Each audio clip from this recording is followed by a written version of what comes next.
O, Pasko na naman. Etong gobyerno natin talaga, ano na.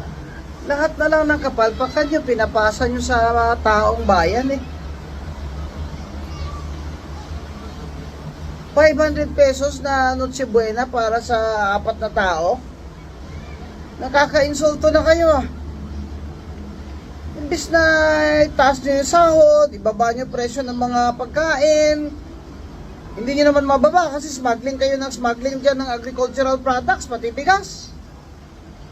Eh hindi nyo man lang mababa yung presyo ng bigas dahil wala naman kayong support sa farmers. Import lang kayo na import para may kickback kayo dyan, mga ayop kayo. So ngayon pagkasyahin yung mga tao sa 500 sa Noche Buena po para sa 4 na tao. Ang amang gobyerno ito. Kaka-insulto na kayo ah. Kapunan nga natin yung mga yan ng spaghetti sa mukha. Lalo na yung DTI dyan. Kaya kayo mga kampon ni BBM, tumigil nga kayo ha.